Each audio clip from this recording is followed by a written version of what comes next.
Yes, we did. Yes, we did. Yeah, man, those are the days, man. Just practice and just being kids, really, man. That's what And it felt like. that no ceilings, not no ceilings. That's sorry for the wait. That's what Yeah, did it. And got us ready, yeah. boy. Turn that on. Everybody's ready to kill.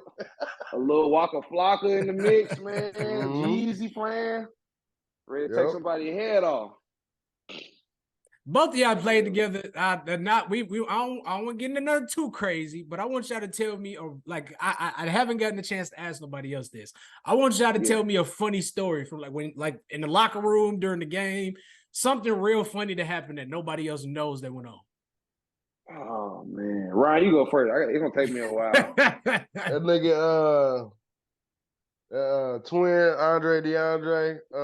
DeAndre used to bare butt in toilets.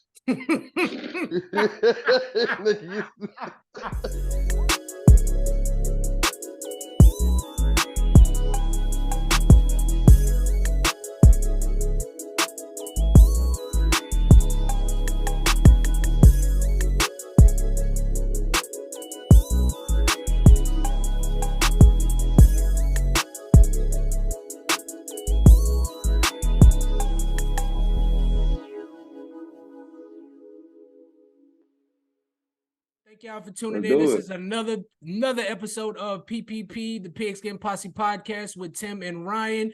We got a first. We got an HBCU alum on the podcast today. Not only a Ritenour alum, we got an HBCU alum. HBCU alum. I'm excited to get to this, but we got my guy, my dog, LeJuan Berry. LeJuan, how you doing, bro? Man, I'm doing good, man. I'm blessed, man. Appreciate y'all for having me, man. Just to let you know, man, my birthday at midnight. So I appreciate this is a gift to me, man. So I appreciate y'all having me on. Right real, on, man. It's a pleasure. Happy early birthday to you, my guy. All right, happy early birthday. I appreciate that for sure. Take a shot from me. Shit, I ain't gonna take no shot because I gotta work tomorrow, but I have one of these. Me too. I got some water in here, so I got a nice cup. I like that. Man cave. I need to get me one of them. Yeah. Oh yeah. All right, now let's get into it. Yes, sir. Class of 2014, also class of 2013 from Lane College. I don't know if you know this. Did you know you was second all time at Ritenour for the 1.6 kilogram discus throw? Of all time? It's all time. Second, you hold the record for the 1.6 kilogram discus throw, 143 feet and 9 inches. Yeah, I remember the number, but I know I was the second one. I think somebody told me because I made to what districts, but I didn't know what I knew I was doing, but I didn't know the Ritenour history about it. We really didn't have a coach at the time, so I just kind of just did it just to kind of just do something, man. But hey, wow, I did not know that, man. So where you find that at? So there's Ritenour actually has this little thing now where they keep up with their athletes. Like you can go look up all the stats, how the football team is doing. You don't have, and I'm glad they did that because I get tired of going to STL today and they want to make you pay for a subscription and all that nonsense. But they actually have something that you can go back and you can look up like the. I don't know about the football records, but I know like all the records for track are on there. Okay. Send me a link so I can check that out, man. I got you. You also 10th all time in a 12-pound shot put, 37 feet, 10.5 inches. I didn't know if you knew that one either. I did not. That's a school. I don't know about district record because I couldn't. I tried hard. I couldn't pull that up either. But yeah, you 10th all time in Ritenour 12-pound shot put. Does the suburban not even exist anymore, nigga? It exists. It just got realigned. I haven't actually looked into what teams are part of the suburban north anymore. I know they're pulling more from the old suburban west, like Webster Groves. No, last time I checked, this might have been like 2015, 2016 when I heard whispers of that. So I heard they're playing Webster Groves. Now I'm like, man, it's taking all the fun out of the suburban north. But it is what it is. Yeah, man. Yeah, speaking of that. Yeah, go ahead, bro. My bad. Now I was just gonna say a quick little story about the shot put, man. Go ahead. I hated the shot put because I like to play, growing up I played a lot of baseball. Right. And you cannot throw a shot put like you throw a baseball, but my nature was to naturally throw a shot put like this, but you have to push it. instead of throw it. And one good time, I tried to throw a shot put like a baseball, and I felt a pop in my shoulder. I'm saying never again. I'm not throwing a shot put. Like I'm not putting real effort into it. So after that stat you saw, I think after that I tried to throw it, but I was like, no. But my coach said, hey, you threw a shot put, you threw this before, keep throwing. But I'm like, nope, can't do it. I'm gonna tear something if I do. So I just kind of half-assed threw it from there on, and then that was it, man. So, but discus, that's my bread and butter right there, though. Yeah, you got to it before I could ask you. I was just going to Oh, ask go you, ahead. did My you bad. Go no, ahead. you good. I was just going to ask, did you prefer discus or shot put? All day long, man. It's just the it's technique involved in it. It's lightweight, and you don't need to really lift weights to really be successful in it. The art to discus is more so arm length, wingspan. That's really the key to it. And of course, technique, but you don't have to necessarily be super strong. But if you can master the technique with, your wingspan, if you're gifted like that, then, you could compete, high levels for sure. But shot put, you definitely want to be in the weight room and have the technique and really knowing how to bench press. That's really kind of the key because you're pushing the ball up. So if you do some sort of incline press, you'll be successful in shot put.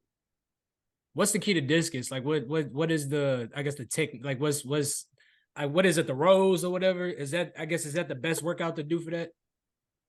Discus is really just focused on technique, really. You have to do a lot of practicing with the actual discus and releasing it.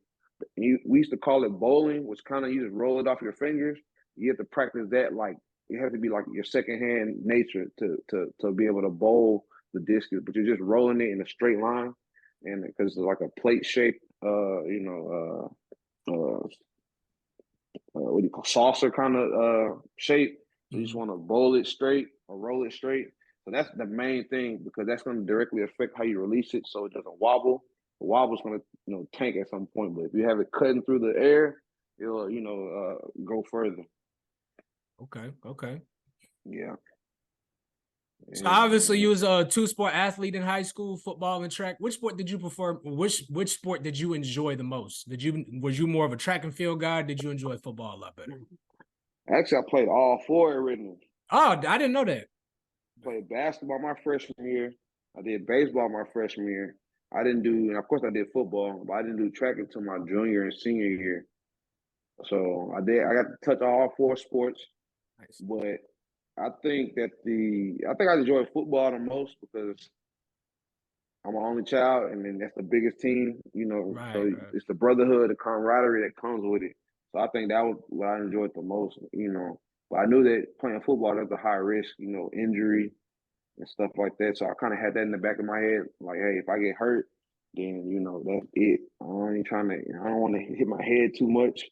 That could have long-term effects, as we all know. So I was kind of always half in football, half out, but it's the camaraderie and the brotherhood of it that I really gravitated towards the most. Yeah, you talking to one of them right there, because I know you guys got to play together. Yeah, man, we had a lot of fun, didn't we, Ryan? Yes, we did. Yeah, man, those are the days, man. Just practice and just being kids, really, man. That's what it felt like. That no ceilings, not no ceilings. That's sorry for the wait. That's what did it. And got us ready for it. Turn that on. Everybody's ready to kill. A little Waka Flocka in the mix, man. Jeezy playing. Ready to take somebody's head off.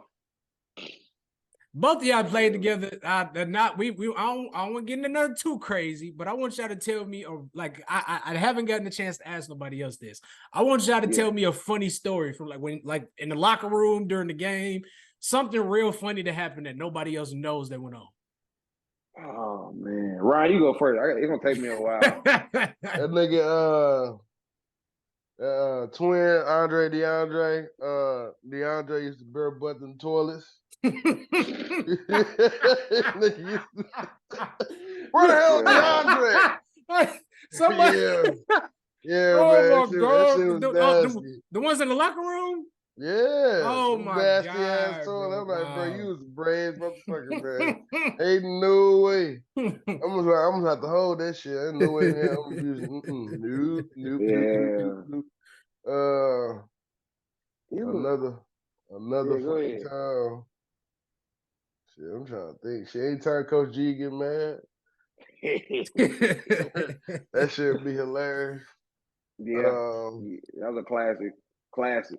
I know I played my freshman year, and I forgot what team it was that varsity played, but like Coach G got so pissed off, he walked in the locker room and like broke his hand and punched the door, and he punched that motherfucker so hard he knocked it off the hinges. Yeah, he'd be known for that for sure. Motherfucking shit. I mean, it's funny now when Briggs and Wally got into that fight. Cause I walked in the middle of that shit. I walked in the middle of it, and like niggas bleeding, yelling, and cussing at each other. I'm like, what the hell is going on? Yeah, there was a lot of testosterone in the building. You know, I don't know what was going on, man. I'm just like, golly, y'all can't be this angry, man. I need to get around some soft legs or something, man. Calm all this down. But I can't think of any moment. It was just so many moments, man. Like in the middle of the game, you know, Devin Alexander, our quarterback, it'd be such a tense moment. And like we trying to figure out, okay, we down by 3. We got 3 minutes on the clock. What we gonna do? And Devin he'll we'll be in the huddle, all ears focused, and he'll just crack a joke. Everyone start laughing. We'll have a moment, then we'll get right back to the play. So that was a pretty, you know, bonding moment. But man, we had so much stuff after practice. Coach L was telling us, reading off names about, hey, Ryan, go to the hill. LeJuan, go to the hill. Everyone else, see y'all tomorrow. Like, why we gotta go to the hill? You were talking in class. I'm like, golly, you're hitting the hills, man. Run up the hill, touch the fence, run it back down.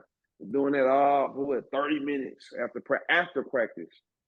So at least I had hills, man. I had to run. I know me and Fred. Well, we got away with it. Me and Freddie ended up getting detention, but luckily it was like the day after a game. So yeah, we had, you know how you got to wait outside before they call everybody in there to watch film. So we was all able to make it. Me and Freddie, we was able to make it to practice before they came and got everybody to watch film. I know I got in trouble my freshman year, I got in trouble one day in class, and I had to do W's with the bag. I ain't never wanted to quit something so bad in my life, bro. That shit was terrible. It was terrible. Yeah. Garbage. Yeah. I'm just like, man, this is borderline torture, man. Y'all lucky we young. I'd be damned if I do that now. Man, couldn't pay me no money. All right, so you was a part of the one of the legendary 8-0 team, 82 team. So tell me some great moments or not so good moments about that season and how you felt doing those 2 heartbreaking losses. That year we could have went to state. Easy.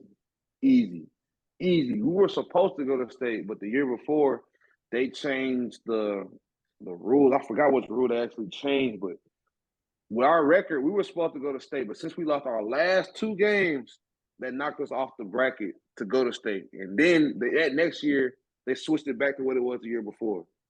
So I'm like, what? This is the one opportunity. We had Ed Ray, DN, monster. Who else we have? Man, Leland, linebacker, monster. Who else we have on that team? Stuck out, man. We had Dasher on the O-line. He over handling people. He was in 13, but he was he was 13, but he was a junior, I think, handling people. And so I'm like, man, this is the year, man. Our backup was strong. We had Peanut. I think was Peanut starting that year? Yeah, he started that year. Yeah, Peanut fast. People couldn't catch Peanut. And we had running backs in like Marv, Devin Alexander, who could, you know, quarterback. Then he could go to running back, fullback, all that stuff. So we had a squad that year, man. But it was good playing up under the Ed Rays, Shelby, what's his last name? Shelby Murphy Brown, yeah. Yeah. That was my dog. That was my guy. I had choir with him. That was my dude. Shelby was one of those guys, man. He was one of those monsters on the DN. He was skinny, but he was quick. He was a monster. I'm like, man, with the right coaching and the right people in his ear or in his corner, he could have been up there with the Air Ray. Air Ray was a little bit bigger, but Shelby was thin by nature, but he was quick, man. He knew how to work that line, and he was strong too. So I'm like, man, we had the pieces. But that year they switched up the rules on us. So the last 2 games you lose, you automatically get disqualified. And we had to Yes. play Hazelwood Central and McClure North, the 2 toughest teams in our conference. And I'm just like, man, because we could have beat what's that? SLU could have beat them easily with that team. Same thing. We might have gave CBC a run for their money, but we didn't make it that far. But that year we could have easily took out SLU easily if that was on the bracket. Now that you touched on it, because you talked about it earlier, I want you to talk. I want you to talk to people about how really tough the suburban North was back then. Because there was no running from it. You had to go through. I mean, of course, y'all had major success against Pattonville, but you had to go through. You had to go through Hazelwood Central. You had to go through McClure North. Hazelwood East. They was up and down sometimes. McClure they had their years. You had Hazelwood West, and then some. I think they went back and forth with the 2 out of district teams that y'all had to play, but nobody really, like, these days, nobody talks about or realizes how tough the suburban North was back then. I think, in my opinion, the suburban North was a reflection of the communities that you grew up in. Right. So if you're, in the suburban North is a predominantly Black neighborhood, even not so much Pattonville, but when you get to come in more north or closer to the city, it gets grimy there. So the aggression is always there, man. Always there, and the pool of athletes, man. You're getting guys that are coming out on the west side, St. Louis, or even North County. They're 6'2", and they're 13, 14 years old. They're going to play somewhere. I don't know if y'all are familiar with Roderick Johnson, Hazelwood Central, the D-line that went to the league. He was a freak of nature. He's just like, he was the most gentle guy in the world. I'm like, man, this guy is going somewhere, man. But he didn't have that aggression, in my opinion. He was strong as hell. But back to the suburban North, man, it was just the culture, man. It was just the culture of it, man. It's like, hey, either you play and you perform, or you just, hey, I want the football ain't for me. And a lot of guys, Ryan, you remember a lot of guys, they like, hey, no, this football ain't for me because it's tough. It ain't what you think it is. And watching these football movies and thinking that you're gonna walk in as a quarterback and do this and be the next Tom Brady. Like, no, you gotta be able to take a hit from a 250-pound 14-year-old putting you on your back at practice, not the game, at practice. Well, again, then get up, it's do real it again. humbling. Yeah, right. Get up, do it again. So it was just a rough environment, but if you were able to compete on that level, or not even compete, if you were able to just be on the team, make the team, it's like, okay, you got to respect. It was a level of respect if you played for McClure North or you played for Hazelwood Central. So actually out here in Dallas, I met a guy that played for Hazelwood Central. I think he came out in 13. And we talk about high school football all the time. Another guy went to McClure North, played lineman out here in Dallas working. Talk about it all the time, how hard the suburban North was, man. Just the glory days of it, man. So yeah, it was a time, man. It was really a time back then, man. No, I've also asked this question to a couple people with the division realignment and like the teams that Ritenour plays now. If y'all go back to like between 2013, 2012 to 2014, with that team, do y'all feel like y'all would have do y'all feel? I mean, y'all not saying that y'all didn't have any success at all, but do you feel like y'all would have better success now as opposed to then? Like, do you feel like y'all could have went very far in the playoffs now? Because I'm not saying that any of the schools that y'all play are like not competitive at all, but knowing the talent that was on those teams, I feel like if y'all would have had that schedule back then, y'all would have went to state. If y'all would have had the schedule that Ritenour has now, like with the way the conferences and stuff line up, y'all would have had a much better chance of getting to state back then. Well, now. Yeah, it's just the aggression level. Like, us coming from, the environment that we're from, we're playing at Webster Grove. We're not playing just to play the game. We're playing because, somebody might have mommy and daddy issues at home. This is our only, stress reliever when they come on that field. Versus these Webster Grove, Vianney cats that they're playing now, they might be out here just to throw a football, just to wear a uniform. So easily, the team that we had could easily blow through this conference to find out, okay, now we're in the semifinals or however they rank it nowadays. It's going to be Ritenour versus another suburban North team or former suburban North team. We're going to be the ones to make it out of that bracketing. Yeah. How you feel about man? You saw that weight room they built, man. Saw what? The weight room, the new Ritenour weight room. No, dude, same reaction. Thank you, bro. Where the all right. So how they get that stuff? They vote on that stuff. Like the taxpayers in the area, they vote for that. Which I get it, but at the same time, I'm jealous, man. I'm like, man, I would have took sports so much more serious. Walking in and seeing this $3 million and I said facility. I said that it's like, bro, imagine having that like when we was in high school. A lot of guys that like wasn't hitting the weight room or whatnot. That'd have been that would have got them more motivated to come to the gym. You know what I mean? But at the same time, now y'all know how the fuck I felt whenever after I graduated, y'all got the auditorium and y'all got the facelift on. I'm like, why didn't y'all get this shit when I was in school? So nobody asked for the auditorium. Exactly. We can care less about the auditorium. I could care less about the auditorium. And plus, they were building it. Half the time I was at Ritenour. I think my freshman year they weren't building it. My sophomore year they started. Junior year they started. I think it finished right around my senior year in 2014. Yeah. So they were building on it for a couple of years, if I can remember correctly. I don't know if y'all ever saw it, but like the street that you walk up to get that little side street when you make that left turn and you turn up in the parking lot. Before the auditorium and stuff was there, that was nothing but a big empty lot. And before that was before that lot was there, like I was there the year they decided to. It was a bunch of like old abandoned, maybe not old, but it was a bunch of abandoned houses like in that lot. So I was I will say this, to see the transformation of what was there before to what it's turned into now, it's quite beautiful.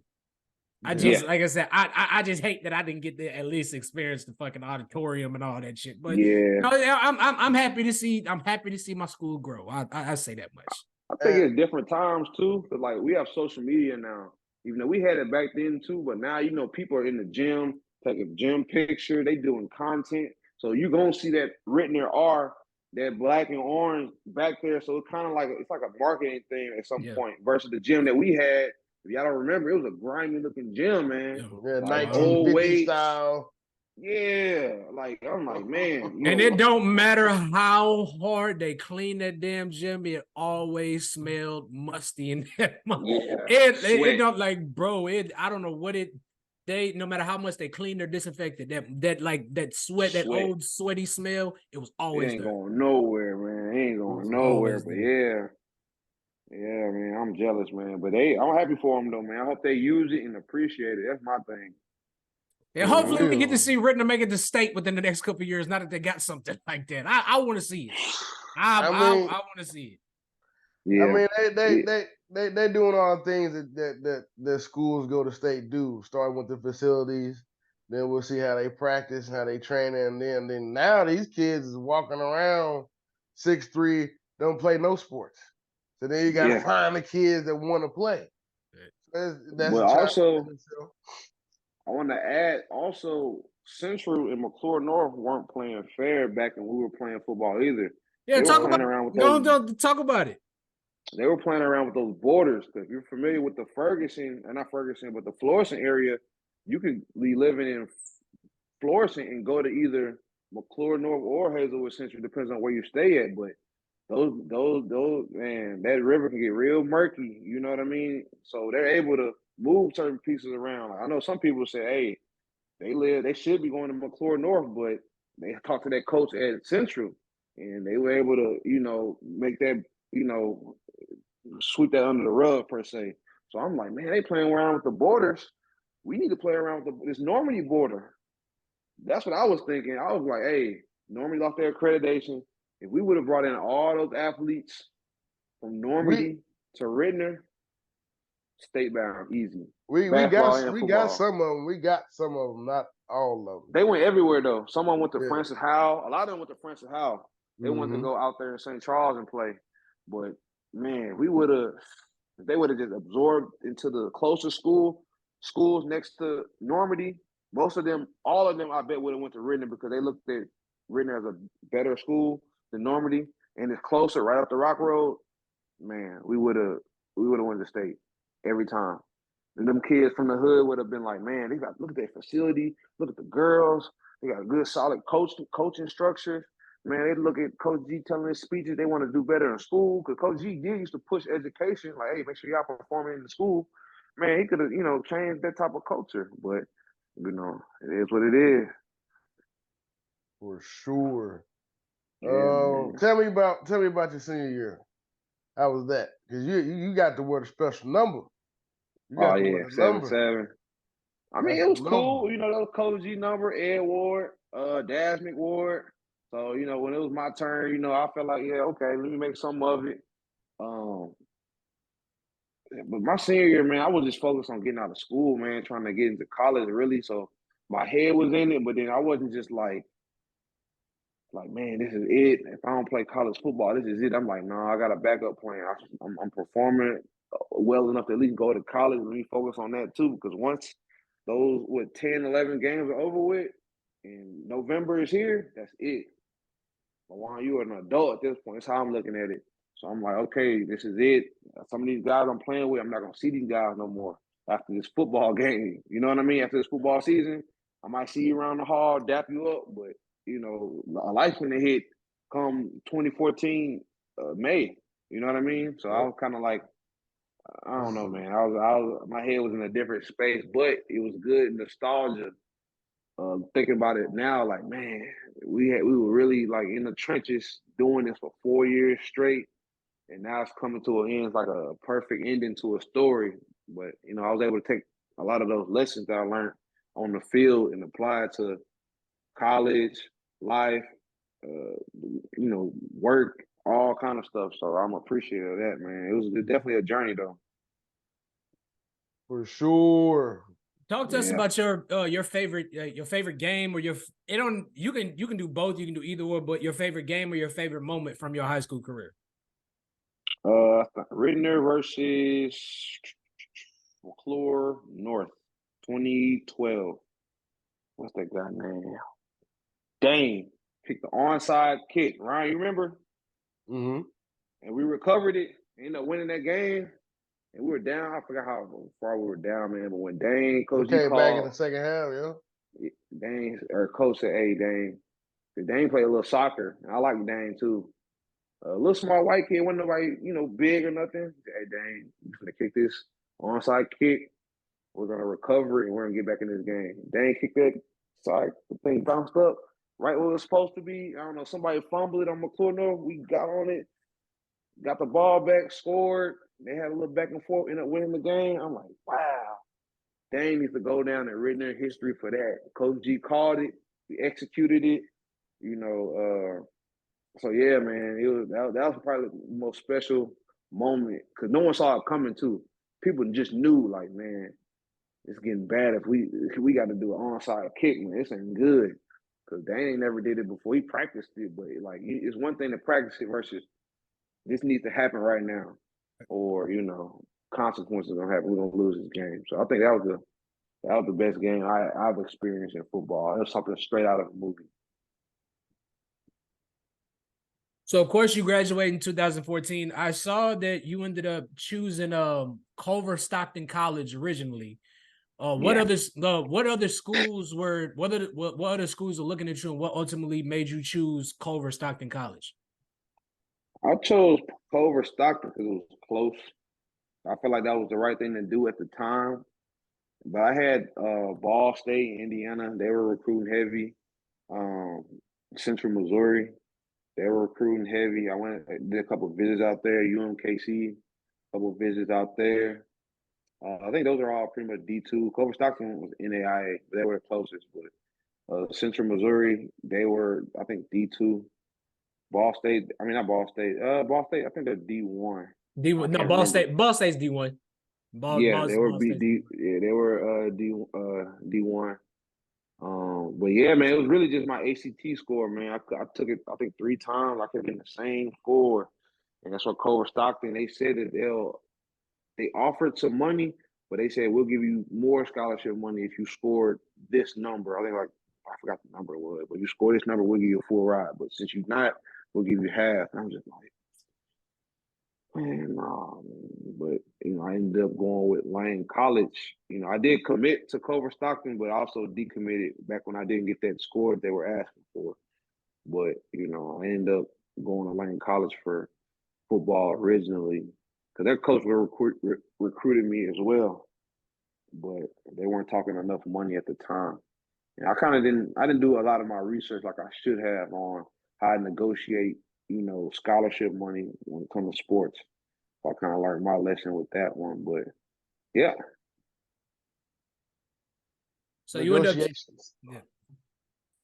So you end up choosing Lane College. What went into your decision with that? Because I know you said you committed and decommitted. What went into your decision to ultimately choose Lane College? well, Lane College, they're HBCU, and their coach actually came to Ritenour, and we spoke. Real nice, Coach Derringer, real nice guy.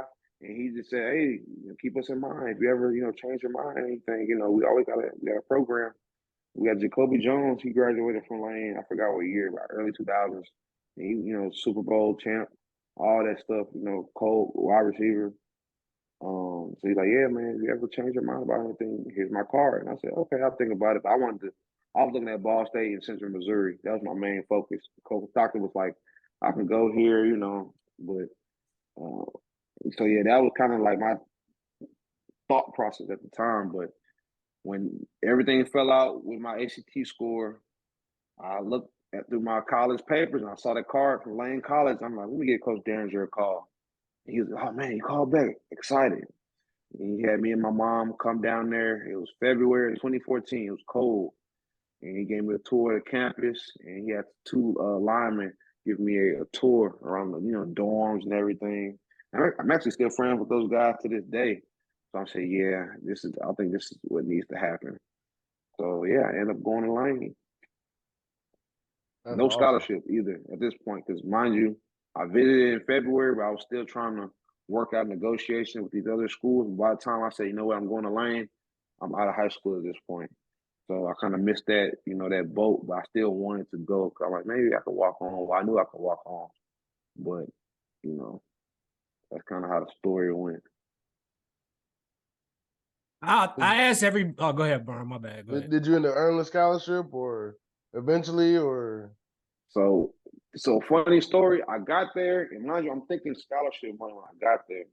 And now it's levels to funding people coming or students or talent coming to a school, especially HBCU. Most HBCUs are underfunded, and that's okay. But most college recruiters, they already know who's gonna get the most money. They already got this in the budget, and I'm a walk on. They're not gonna put me at first priority. Now, if I would have committed to them back, months ago, then yeah. But mind you, this is the summertime. I have to walk on at this point. I wanted the money. So me and the coach didn't see eye to eye with it. He was like, man, the best I could do is give you a have a scholarship for this semester while you try out, just so I could see this. And I was just like, no, man, I got offers from this school, this school, this school. I need it for. And he's like, man, I can't do that for you. And I just walked away from it, man. That was it. I was like, I'm okay with hanging up the cleats and being a full-time student. I'm okay with it. I could sleep at night knowing that, I made the right decision. But sometimes when they were on the field practicing, I'm like, man, I could really just tell the coach, hey, I changed my mind and go right out there. They'll love to have me. But I'm like, nah, man. And you got to that question before I could even ask it. But I do ask everybody this that comes out of high school, because I do feel like, and I said this to Ryan, even at these like schools that don't do well, you can look out on the field and you can tell there's about at least 3 or 4 guys that deserve a level at, a bit at like a D1 college, or at least to play at the highest level of college. So why do you feel like you didn't get the opportunity that you felt like you deserved to play on the D1 level? I think grades played a part in it. I didn't have bad grades, but I was just, I don't know. I'm a pretty smart guy, but I work smart. So that could be, you could say I work smart as saying I'm lazy too when it comes to schoolwork. So I could have had a higher GPA at Ritenour, but I'd rather kick with my friends after school. I think that played a part into it. And then, man, I just stopped getting taller, man. Cause like I kind of clocked out at like 6', 6'1" ish. I'm kind of pushing 6'2", but like I'm like, man, if I'm some of these old linemen, man, I need to be 6'3" and up just to compete. And when I stopped growing after like my junior year, I'm like, oh man, I'm the same height as my dad. This is it, man. So I think that kind of killed my, I guess my enthusiasm for the sport a little bit. Cause I'm like, man, this is it, man. I'm thinking I might grow a couple inches. I'm only 18, but that stuff stopped. And I'm just like, I don't know, man. I don't see too many O linemen, D linemen, that's 6 foot. Yeah, there's some there, but like, man, the guys I was going against, 6'5" plus, man.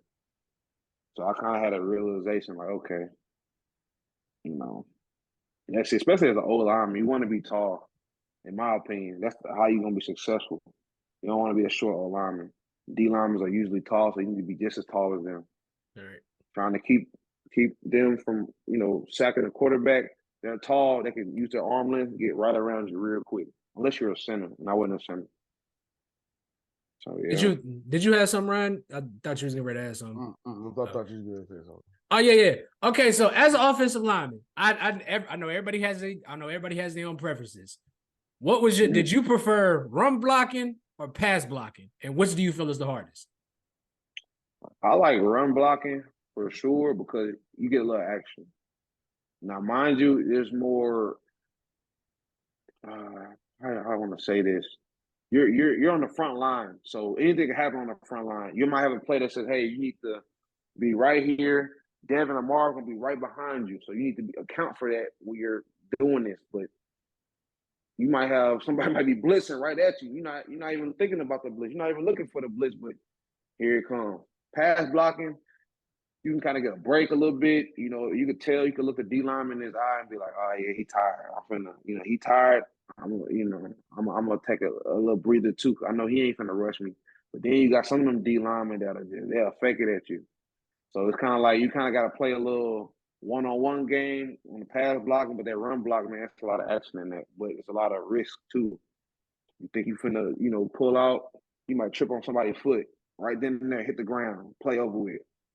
So it's kind of like, they both got their, pros and cons, but that run blocking, man, I like the action. I really did. If everything went according to plan, you could like the action. You'll love the action. Yeah. So, of course, you're HBCU alum, so we got to talk something that's not necessarily football.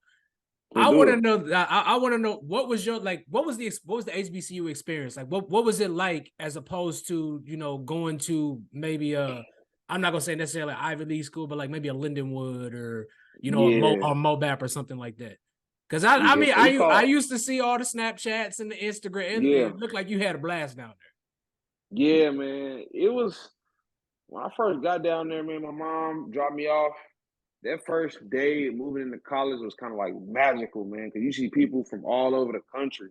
Their parents coming in a U-Haul, people moving in, you checking in, parents saying hello, goodbye, setting up your rooms. I'm like, wow, man, this is a cool experience. Like, some of these people, this is it. Like, their parents is hugging them. I'm like, wow, man, this is really college. Like, I'm glad, if people didn't go to college, that's an experience that, everyone has getting dropped off for the first time.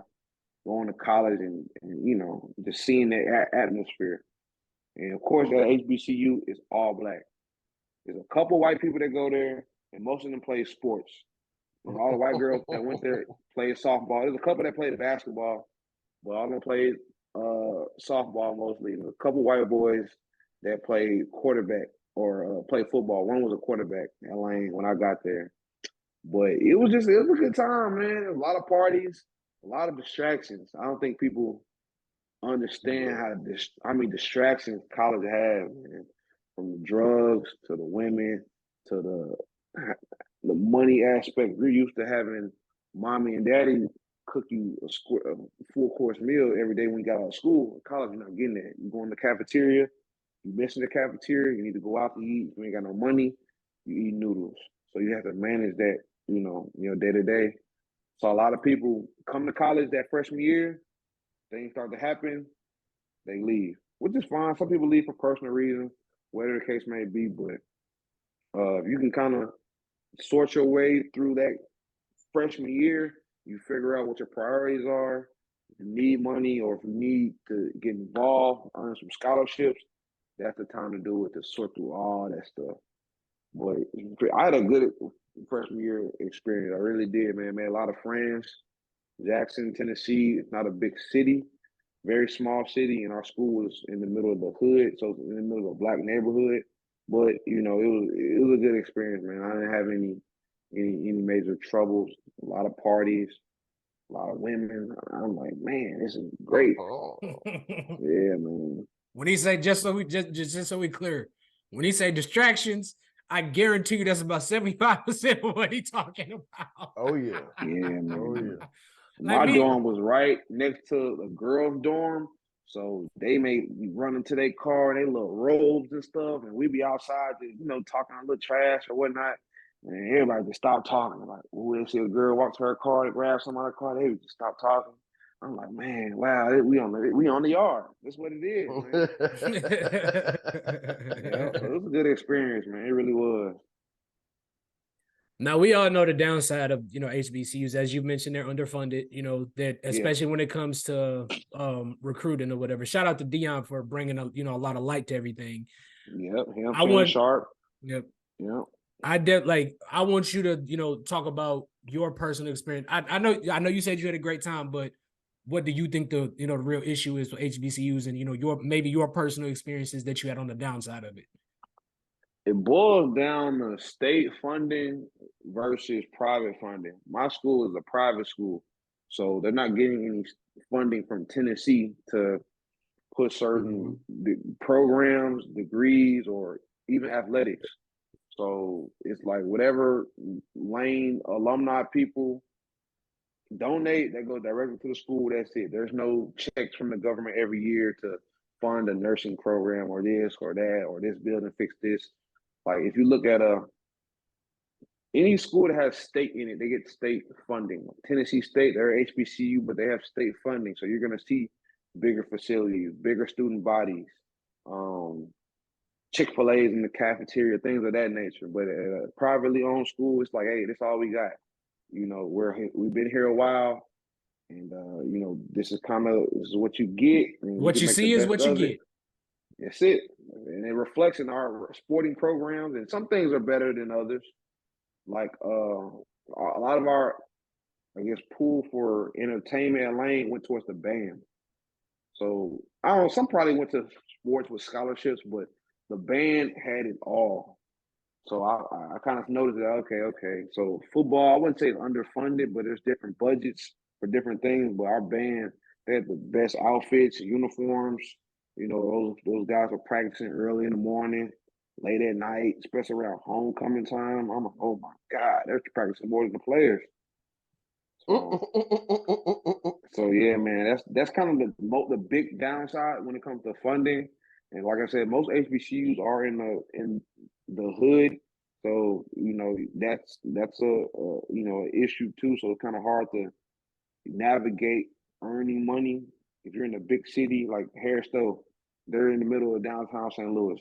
It's easy for someone to get a job, at the library up the street, or to network around and be like, hey, you need an assistant for the summer. I'm looking to do this, or I want to babysit. You can make that connection because you're in a big city. But if you're out in the country like my school was, they said they saw that you were a Lane College student. They didn't want anything to do with you. Well, damn. Yeah, man. Small town thinking. That's all. Small town thinking, small town living versus a big city opportunity having the school. Lane been there since 1882.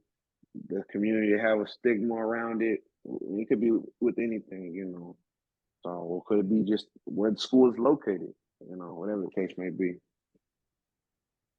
Now, I've never done this before, but if you were speaking to, an athlete or maybe just, a high school student, and you were making a pitch for somebody, trying to convince somebody to go to Lane College, what would you tell them? That's a good question. I would have to give them a follow. I have to challenge them on a couple of things. What they're going to school for, what do they expect to get out of going to this school versus another school, and I would have to kind of know their upbringing and background, because some people, they're not built for that type of, not survival. I hate to use that word, but you're gonna have the same experiences in college. No one's gonna be rich. Well, there is some rich people in college, but majority of the people, they're not gonna be rich. So are they prepared to experience that, not having a plethora of money or not being able to call mommy and daddy for every little thing? Are they prepared for that? But at Lane, you're really gonna feel that, like, through and through. You're gonna feel it all. So are they prepared to endure that? And why are they in school? Do they want to be a nurse, or do they want to be, a teacher, a preacher, or whatever you want to go to school for? You need to have a clear path and know where the end goal is. If you don't have that, you will go to Lane and you won't be successful. But I'll try to just tell them, hey, go in here with an open mind, think your way through any scenarios, get involved. That's a major thing. Get involved, not just in sports, but get involved in some of these programs, get out in the community, do things, have a reason why you're waking up in the morning, going to these early meetings or being a part of these different programs and clubs and things like that. Those little things will carry you your 4 years. That's what I would say. Damn, made me feel like I should have left Missouri, but I knew I was for college. I had to stay home because I would have lost my fucking mind. That's how. That's see. I said. See. I can back him on that only because, like, coming from the household I grew up in, I grew up with, like, I guess you could say, semi-strict parents. And yeah. I can't even say like semi-strict. It's just my mom was overbearing to a point that, like, it hindered my growth with a lot of stuff. I didn't really grow as a person until after I moved out of my parents' house because I almost wasn't allowed to. So it's like leaving from that and then going to college to where I don't have nobody pushing me to go to school or checking whether I'm going to school or checking my every move or, oh yeah, I got kicked out. Because I know like you said, all the drugs and the women and stuff that you're exposed to. Oh, I know, knowing myself back then, yeah, I'd have got into all kind of shit, and I'd have, and especially if I had a scholarship, I'd have fucked it off. I would have fucked it off. Now I can admit that. But you 100% right. But since Lane and other schools are so small, things get old quick in the community. My freshman year, I thought Lane was so big. I'm seeing so many people. But then as the days turn to weeks, weeks turn to months, everything shrinks. Now you know everybody, you know what's going on. You know a little bit too much about people that you see every day. And I saw that and I noticed that because Ritenour is a big school. It didn't hit me until, like, I went to Lane, which is probably about the same size as Ritenour when it comes to student body.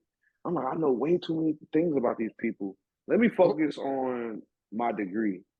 I don't care less about the drama, because there is drama that comes with that. So-and-so pregnant, some girl just got a train around on her in the dorm, all kind of crazy stuff. And this is like, it gets old quick. I'll just say that. And it kind of brings you back to why I'm here. I'm here to earn an education. That's it. Let me focus on that. Yeah, the parties are fun, but we having the parties at the same houses, the same club. I keep saying there's only one club in Jackson. People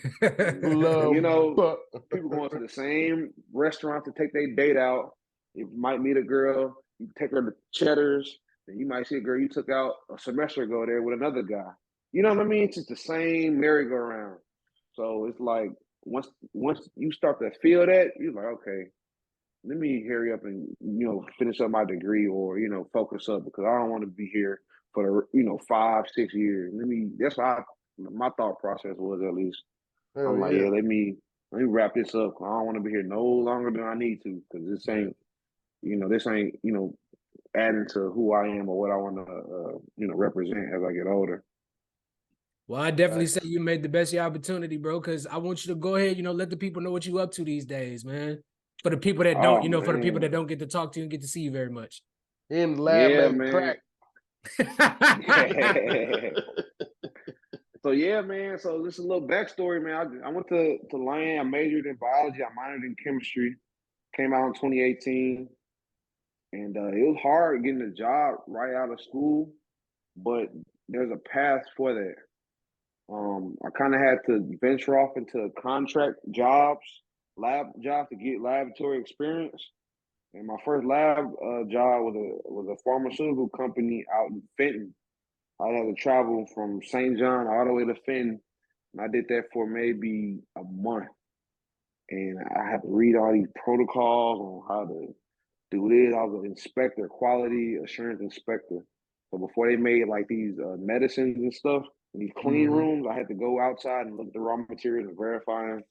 It was a cool job, but man, coming out of college and going into the working world, working 40 hours was an adjustment for me. So after 30 days, they let me go. I got a call from a contractor company that said, your services are no longer needed.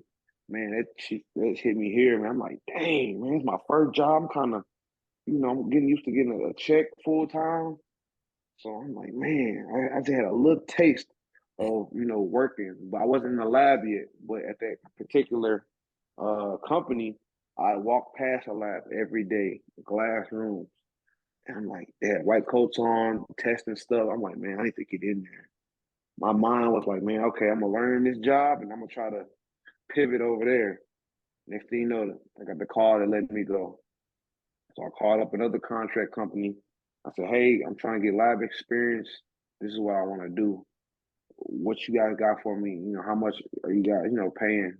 They said, okay, we'll get back to you in a week or so. I'm like, man, I need a job, man. And mind you, this is 2018, like fall 2018. I get a call from this company called Firmenich out in downtown St. Louis. Familiar They with make them. flavors. Huh? You heard about them? Firmenich. Yeah. So I got a call from them, and they said, "There's a contract job. I know you want lab experience, but it's only for a month.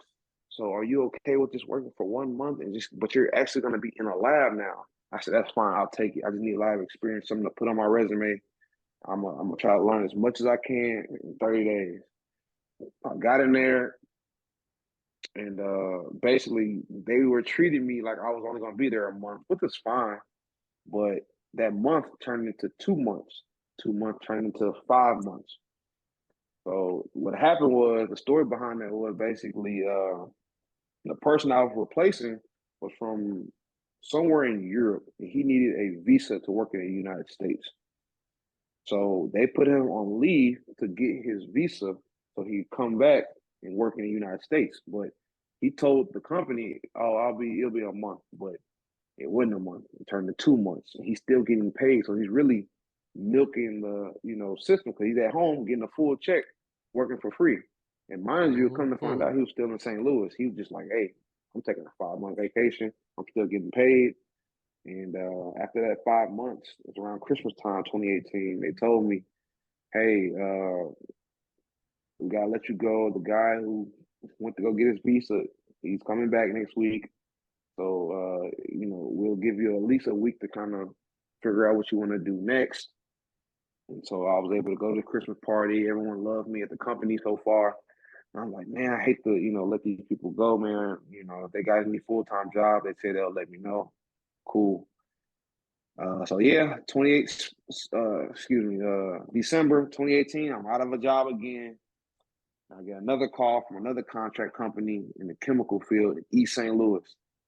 Took the job as a contracted for 9 months or so, hired full time. I did that for a year and some change. I got really, really good experience there in the lab and just working different shifts. I'm working night shift, day shift, any shift, 12-hour shifts, sometimes 14-hour shifts. But that kind of gave me the manliness to kind of be like, okay, I can work anything now. I'm in a dirty chemical factory. It smells crazy in here. I'm working with fumes. I got to wear equipment everywhere. But I'm like, man, it doesn't get any worse than this. And they're paying pretty good. But I did that for 2.5 years. And I'm like, you know what? Y'all know Brandon, Brandon Brown. Yeah. He was begging me for months, man. 2019, man, move down to Dallas, man. It's finna boom. I'm like, man, not right now. I need to get my experience up at this job. I need to learn this job at the back of my hand before I could, make that transition. And once I got comfortable with that job, I learned everything in that lab that I could learn. I was like, okay, let me start applying for jobs in Dallas. So 2021, I was applying. And then in August of 2021, I got a call from another contract company saying, hey, Mary Kay Global has an associate scientist position. Do you want to do an interview? Yes. Did the interview on Zoom. They liked me. They said, when can you start? Can you start in 2 weeks? I said, yes. So at the time, I lived with my mom. So I had moved from my apartment in Maryland Heights back to my mom because I wanted to make this move. Took the offer, moved to Dallas August 2021. Never looked back. So, yeah. So that's kind of what got me here. Just finished my MBA, a week ago, actually, around Halloween time. So I got my master's now from another HBCU, Jarvis Christian University out in Texas. So I appreciate it, man. I appreciate it. Congratulations, man, brother. Appreciate it, man. So I'm on to my next adventure, man. So that's about it. I'm definitely proud. We are definitely proud of you, brother. Sure. I couldn't be happier for you. When I saw you was moving to Texas, like he's gonna do big things. I mean, I knew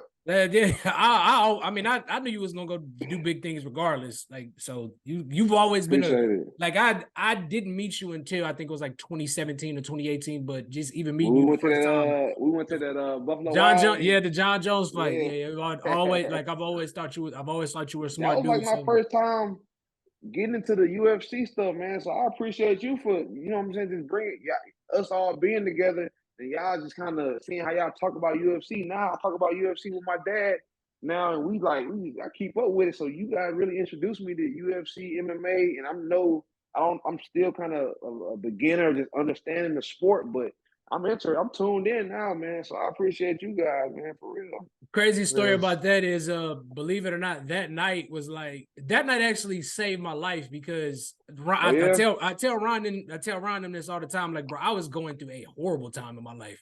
Like, bro, I was going through a really shitty breakup. Like, the girl I was dating at the time, we broke up. She ended up we went our separation. She ended up moving out. I took on this apartment. And she left me the apartment, and I had to find a roommate. I got desperate. I let this guy move in. The dude was a drug addict. I didn't find out until after I allowed the dude to move in, and I was broke at the time. And it was just like they just kept on, hey, bro, come out with us. Just come out with us. I'm like, no, bro, I'm not in the mood. I don't want to. They finally like, no, bro, bring your ass out. Like, come to Buffalo, and like I came out, and it's just that night definitely had a lot to do with, where I am now. Because if it wasn't for Ryan them bringing me out that night, like I don't know where the hell I would be, because I was going through a very dark time in my life. That's how God works, man. Believe it or not, that's how things happen, man. So it's good to have that brotherhood, man, that bond between like-minded men, man, because there's something special with that, man, for real. Yeah, next time you're in St. Louis, if it's a fight, come on over to the crib, baby. That's all. We do what men do. We drink, talk about the fights, and talk shit to each other. That's what we do. Yep. Hey, whenever y'all come to Dallas, let me know. For sure. We beg people to come out here, man. We be like, man, it's a few Ritenour people out here. And I won't say their names on here, but there's some people that were at Ritenour that we all know that's out here, Fort Worth, Arlington. I bump into them every now and again, but so people are slowly but surely moving to the Texas region, man. So even if you guys don't move out here, man, just come visit, man. That's all I say. Just hit a Cowboys game, hit a Rangers game, I don't know about the Cowboys. We'll fuck the Cowboys. Hey, man, I go watch them lose. There you go. We'll definitely be down there next year. Like me and Ron we've been talking about this Red River rivalry trip for the past like 3 years. So we'll definitely be down there for sure next year. It'll be real interesting next year. Yeah, both teams coming to the SEC. Yeah. Oh yeah. Speaking of football, before we get you out of here, we definitely got to talk some football. So I need to know. I know it's still early, but it is mid-season. Who you got going to the Super Bowl? I almost said Kansas City, but they got spanked by the Broncos, so I don't know what's going on. It's wide open. This is wide open. Yeah. I'm going to still go with the Chiefs. I feel like the Chiefs going I don't know, man. God damn. The Eagles, I'm going to go with the Chiefs, man, just because of the history last couple years, last couple seasons, man. They've been able to show up when it's time to show up. So I'm gonna say the Chiefs might, go for sure. But I don't know, man. What I saw with the Broncos, man, it kind of scared me, man. That's scary. I didn't catch all of it because I work a second job, but I'm like, man, the Broncos did what? I caught the first half of it. I went to sleep and I woke up the next morning. I'm like, oh my God, what happened? Chiefs? Did Taylor Swift? What's going on? What's going on, man? She wasn't there. She didn't travel with the team. Yeah. I'm like, did she get into it with Travis at some point? Man, what's going on? What the fuck? Yeah, because the Russell, he getting his own, flack for his thing that happened in his personal life, but he walked out with the dub. Yeah. I'm like, man, I'm at to really keep my eye on the Broncos and see how the Chiefs are looking, man. Because, like you said, it's wide open right now. What you got coming out of the NFC? I ain't gonna tell you. I can't call it, man. I want to say it's too early to tell, but I just can't call it, man. It's too many wild cards out there. Who you going with? I'm right there with you. It's like it's the first year in a long time. Like right up, like at this point, there is no favorite coming out of the AFC or the NFC. It's really not. Yeah. And I mean, Bengals. so no, stop. I'm saying they getting good. They getting that shit. That shit is won 5 straight suspect now. to me. Well, yeah. It's just the thing in the NFC is, Brock Purdy has finally come back down to earth. He's human once again. Dallas is Dallas. I Dallas can't is look truly Dallas. I can't look. Dallas can be as good as they are. Dallas could go fucking undefeated, but they're Dallas. Okay, they. I'm just saying. They've had a good season. They've had a decent season, but it's Dallas. Decent. Okay, it's Dallas. Yeah. The Eagles offense looks great. I'm not that defense. Not sold on the defense at all. Not if Jalen gets hurt, their season is done. Oh, yeah. And then that knee is tweaked. So yeah, and like outside of that, I don't. The NFC is just it's in shambles right now. The AFC, the Bills are doing exactly what the fuck I thought the Bills would do. Be inconsistent. I said it. I mean, this is the last year of their window, and right now it's too like it. Yeah. Because it's the and I said this at the beginning of the season. There's going to be so much pressure on the Bills, and because of that, that's going to be their downfall ultimately. I mean the Bengals. I don't know because I still not sold on their fucking defense. The Chiefs, the Chiefs are just the offense don't look good. No receivers, and this is the first year that we can say Kansas City actually has a good defense. Yeah. And I mean, and we've seen Miami has that explosive offense, but they do not play well against good teams. They just don't. Yeah, Miami's they're a showboat team to me. They got some pieces though, but like they in Miami, man. They win, lose, or draw. They're in Miami. I feel like that's gonna be their crutch, man. Yeah, I mean, as much as I fucking hate this goddamn team, I can't stand them. I hate them with a burning fucking passion. Baltimore looks the best in the AFC right now. I can't stand them. I hate Baltimore. Like every time just fucking hate. But that mean they look like the best team in the AFC right now. They can't ever beat us. All right, it's November. We'll see if Lamar stays healthy. True. Right around that time. True. Old Lamar Jackson goes down with an illness. What illness, nigga? What's wrong? Would you got a cold? He got a 5th grade immune system. That's what I've been saying the last you had some nigga that grew up in Florida go all the way to where they at? Baltimore. Hey, right by the ocean. So, it's cold and it's this different type of cold. Like, you go to Chicago in wintertime, that wind chilled off that lake. I can only imagine the ocean. So I don't know, but you're right. But I'm still going Chiefs all day, and I'm still going. I don't want to be biased over the Eagles, but I mean they are not playing good football, and they still find a way to win games. You know what I just thought about? Go ahead. You know what I just thought about? Wouldn't the fuck everybody up if Detroit went to the fucking Super Bowl? Man, I was thinking about Never. that too. Detroit. It was in the back of my head, Detroit.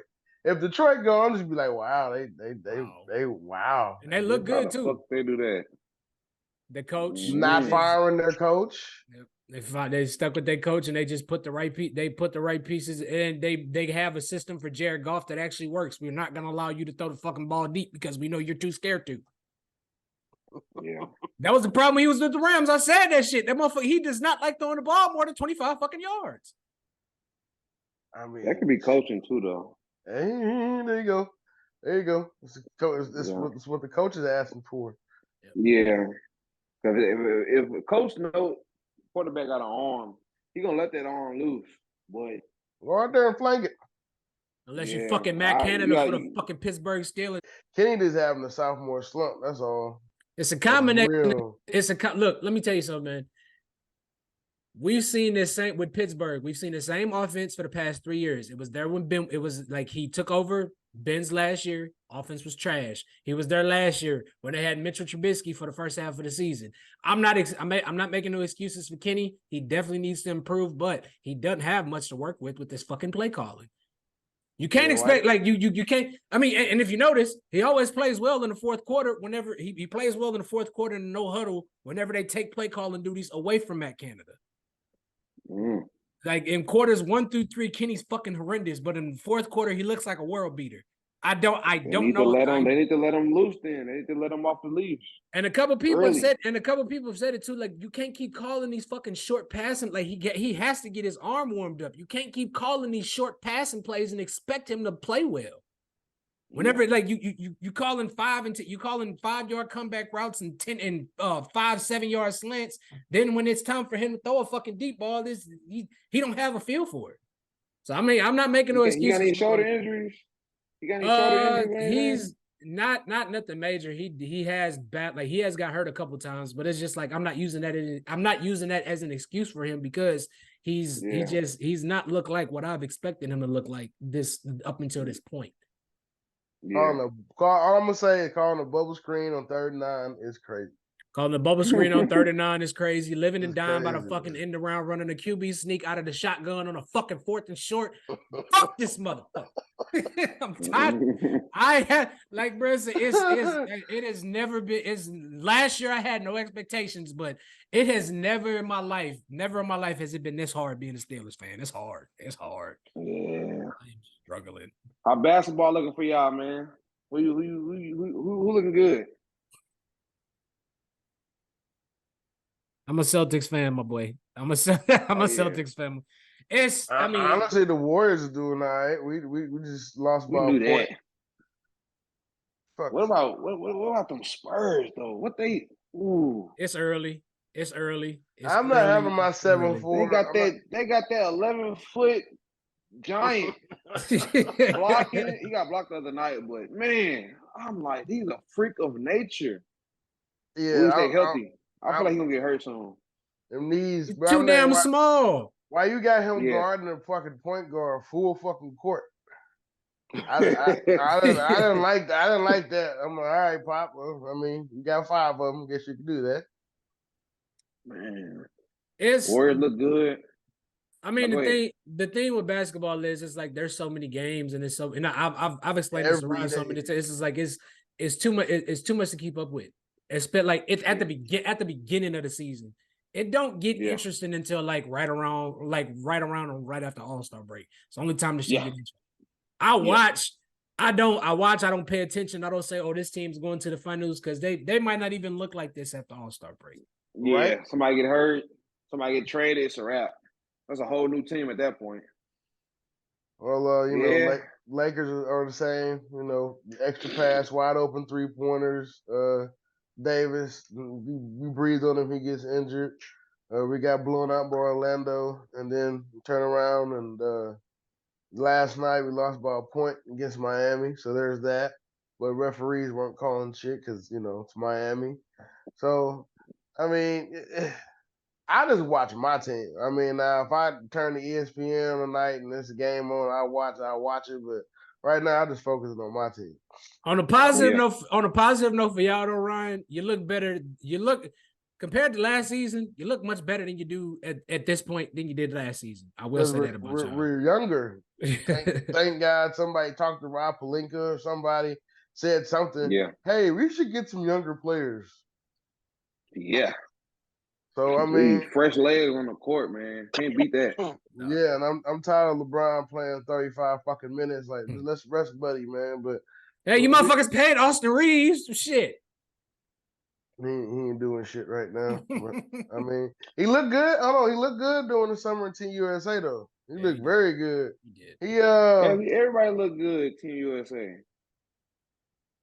Not when you ain't got no all-stars on the team. It was like this year's only star was Edwards. This year's Team USA was like all the best role players they played. Yeah. I've explained this. I've explained this to Ryan. Like this is how I look at like basketball, baseball, and hockey and stuff like that. You got to keep in mind, and this is why I say like football will always beat football, especially like the Super Bowl. It's always gonna be king. Let's say, for instance, you're a Cowboys fan. Cowboys only play 1, maybe 2 days a week. I'm hypothetically speaking. Cowboys only play 1, maybe 2 days. They play Sunday, maybe Thursday.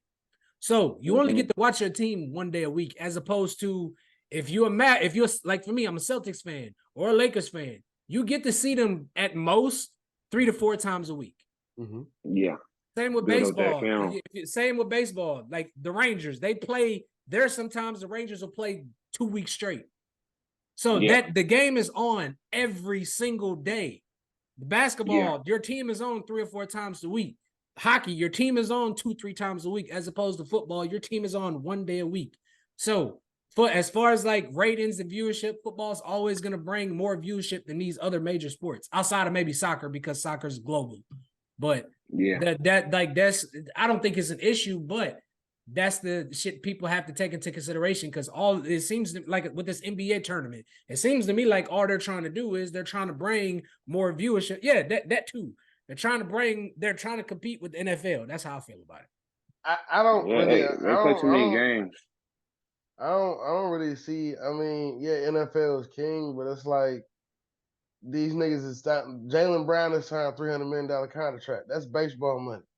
Ain't nobody with Mahomes signing a $400 million contract supposedly, but yet, keyword is yet. Give it about 2 more years. Let Mahomes get another Super Bowl. That motherfucker gonna get a $500 million. I promise you. I promise you.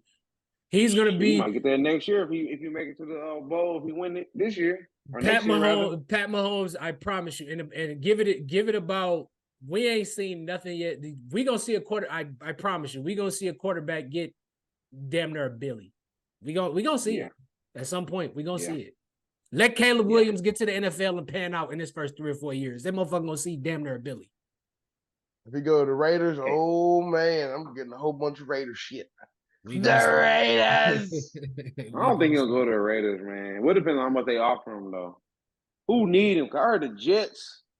They are looking hard. They take his ass right now. They'll take him right now, but they got Aaron Rodgers for another 2. They got Aaron Rodgers for another 2 fucking years. But Caleb is gonna end up. You're gonna get hurt again. Watch.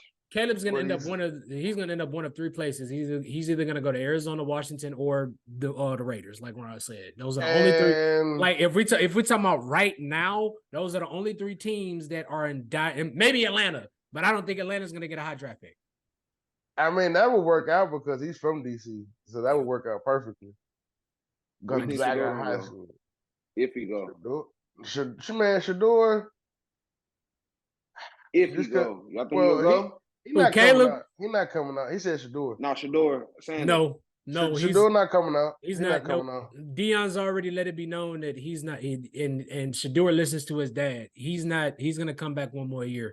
Which personally, I feel like if he comes back, I think Caleb comes back depending on who has the number. Like it all depends on who has the number 1 draft pick. But I can't. I mean. I don't know. He might come out this year. You think that nigga crying on the sideline now losing them Pac-12 games? There's going to be a lot more crying than Big Ten games. True. Yeah. You need a defense fucking around the Big Ten. You can be 2-10. That is the defensive. That's the defensive conference. That's the defense. That is the defensive. You see a bunch of different looks out there. You're not gonna see a bunch of fucking 50 to 40 games. That's why the Big Ten is not an exciting conference. Yeah. For sure. But yeah, man, it's been great having you on this episode, LeJuan. As always, man, y'all can find us YouTube, Spotify, iTunes, wherever y'all get your podcasts from. I don't get a whole lot of free time, so I don't get to rip the audio. But you know, I'm working on it. But once again, LeJuan, it's been a pleasure having you on the podcast, bro. I appreciate y'all, man. No problem. I'm thankful for this, man. Yo, we're trying to make this happen for a while, and that's I take most of the blame. So. Man, we did it. We got it done. That's it, man. Yeah. I appreciate y'all, man. Be looking out for playoffs because everybody that I have on like interviewing, I try to get them back on during the playoffs so we get the opportunity to talk like strictly football. Oh yeah, man. We should try to get somewhere me and Brandon are both on because we gonna have some stuff to talk about. Oh, for sure. I don't know how Zoom works because he up the street from me. He not too far. We kick it Friday. Yeah, so we got. However y'all want to do it around playoff time. I got the premium. I got the premium Zoom subscription, so I can host multiple people. So I'm with it. Okay, I'm with it. That's cool. That's cool. Well, I appreciate y'all for having me, man. I really do, man. I'm gonna keep supporting y'all. Whatever y'all need from me, I want to know some stuff about Dallas or however y'all want to do it, man. I'm always here to help, bro. So I don't like what y'all doing, man. Keep going, keep growing, and yeah, man, keep growing the pod. No, for sure. We working on it. Like I said, I know you're a busy man, so we definitely, if anything, not just coming on the pod, bro, just you giving us your time, and the information about HBCUs. We appreciate it all, bro. Yes, sir. All right, I appreciate that, fellas. Most definitely. All right, man. Definitely. Be safe, man. You too. All right now.